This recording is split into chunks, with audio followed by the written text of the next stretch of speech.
Magdalena, anong problema? Bakit di ka makawala sa kadena? At sa gabi-gabi ikaw ay nasa selda, nahanap buhay mo ngayon.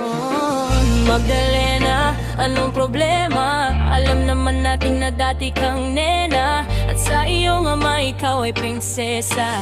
Anong nangyari sa'yo?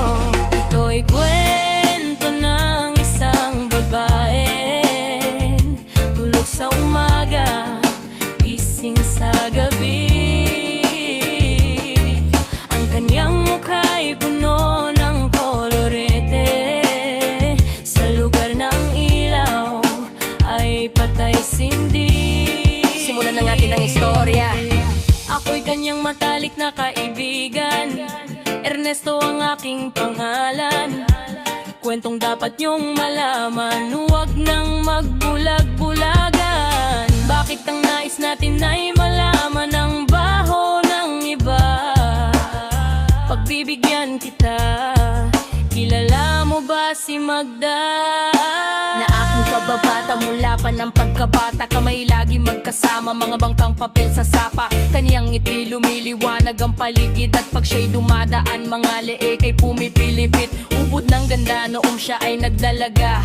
Tuwing kakusap ko na malimit akong tulala, kahit may nararamdaman pinilit kong isara ang bibig at tintig ng puso para sa kanya. At sasayawan matapos kaming makapagtapos, dahil pinawis ang mukha ako'y nagpunas ng pulbos. Kahit parang hindi pantay nagmamagaling hinila, pinakilala niya lalaki na taga Maynila.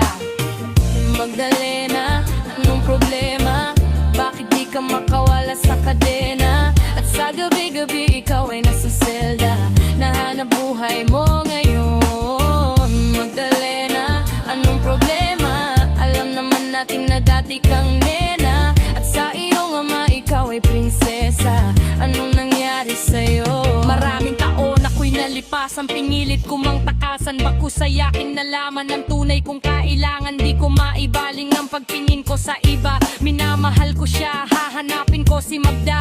Lumuwas habang nagdarasal na maabutan, sa lugar na ang sabay kanyang pinagtatrabaho. Ang nakita kong larawan niya na nakadikit sa pintuan, iba man ang kulay ng buhok, di ko malilimutan ng kanyang mata at tamis ng kanyang ngiti. Dahil lubod ng saya, hindi na nagkakubili, agad pumasok sa silid. Pero bakit ang gilim at tabing na besan, mga nag-iinumang lasing, nang biglang nagpalakpakan, may mabagal na kanta sa maliit na entablado. Ay nakita ko na, ako ay nagtaka, nagtanong nagkamot, bakit siya sumasayaw na sapatos lang ang suot.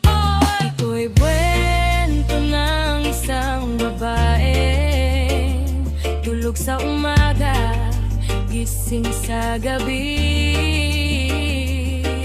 Ang kanyang mukha'y puno ng kolorete, sa lugar na ang ilaw ay patay sindi. Ituloy natin ang istorya.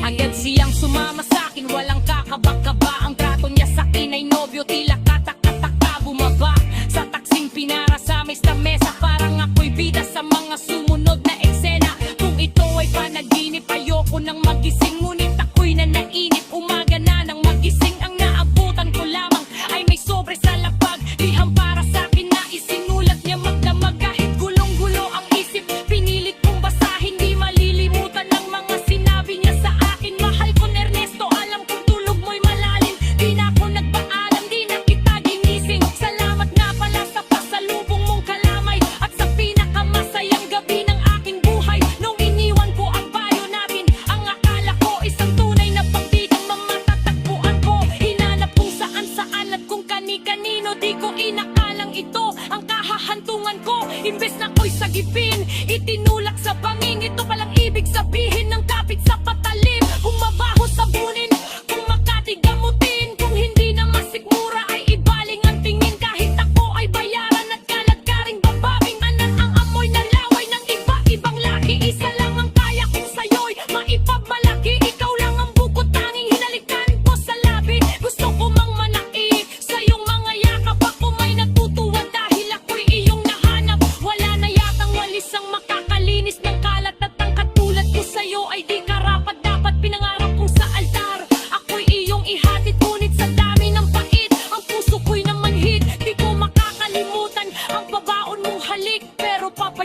Huwag ka na sana pang babalik, regalo ng may kapal. Ang ikaw ay makilala, salamat sa alaala. Nagmamahal Magda. Lena, anong problema?